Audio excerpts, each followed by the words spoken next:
원장님 작년에 팔자주름 반만 주부젠 하셨잖아요. 네. 근데 팔자주름이 없어지니까 어쩐지 밑에 있는 마리오네트 주름이 좀 눈에 띄는 것 같은데 마리오네트 주름은 주부젠 하실 생각 없으세요?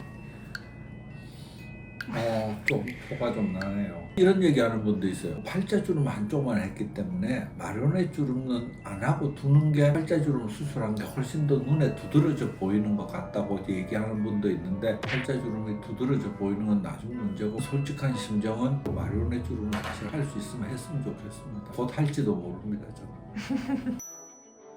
그러면 마리오네트 주름은 도대체 왜 생기는 거예요? 마리오네트 주름이 생기는 이유는 쉽게 말하면 이겁니다. 나이가 들어서 깊어진 건 아니에요. 깊이는 그냥 그대로 있는 겁니다. 변한 건 이게 변한 거죠. 이렇게 돼 있던 게 처져서 이게 생기는 거예요. 원칙대로 하면 이렇게 되면 제일 좋겠죠. 그런데 제가 확인해 본 바로는 얼굴 전체를 당기는 수술을 해도 이게 해결이 안 됩니다.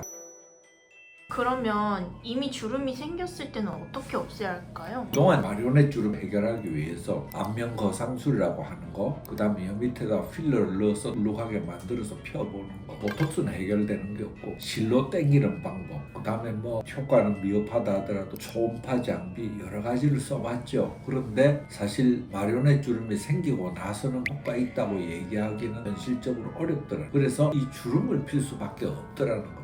아마 마리오네트 주름을 합리적으로 핀다면 제가 공부한 바에 의하면 주부전 자가진피체 생술이 유일한 방법이라고 생각합니다.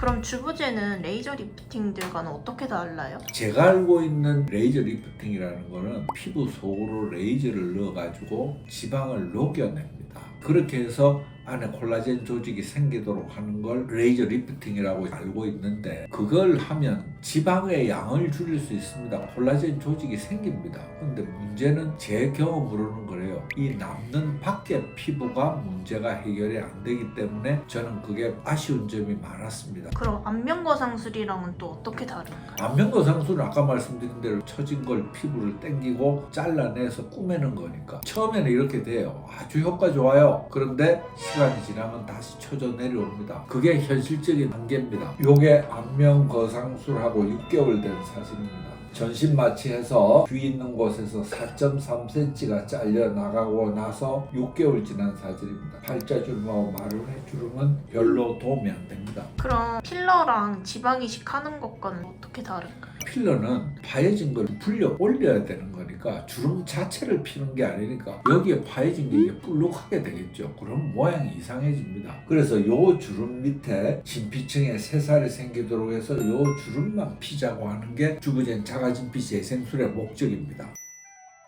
그러면 이렇게 여러 시술을 말씀을 해주셨는데 마리오네트 주름을 개선할 수 있는 제일 최적의 시술법을 한 가지 추천해 주신다면 뭐가 있을까요? 저는 저도 풀페이스 리프팅도 해봤고 실 리프팅도 했고 지방 이식도 해봤고 레이저 리프팅도 했고, 그게 여러 가지로 아쉬운 점이 많고 한계가 있어서 주부전 자가진피체 생술을 개발해서 하고 있습니다. 이거는 필러나 지방이식 같이 전체를 부풀려 올려서 주름을 펴져 보이게 하는 게 아니고 주름만 피는 거기 때문에 모양의 변화가 없습니다. 그리고 진피층 안에서만 일어나는 거기 때문에 시술 자체가 안전하고 부작용을 피할 수 있습니다. 그런 면에서는 가장 효과적인 방법이라고 생각합니다. 오늘은 턱 밑에 이렇게 심술궂게 보이는 마리오네트 주름에 대해서 설명을 드렸습니다. 혹시 또 궁금한 점이 있으면 댓글로써 질문을 해주시면 시간 나는 대로 성의껏 답변하도록 하겠습니다. 성형외과 전문의 진세훈이었습니다.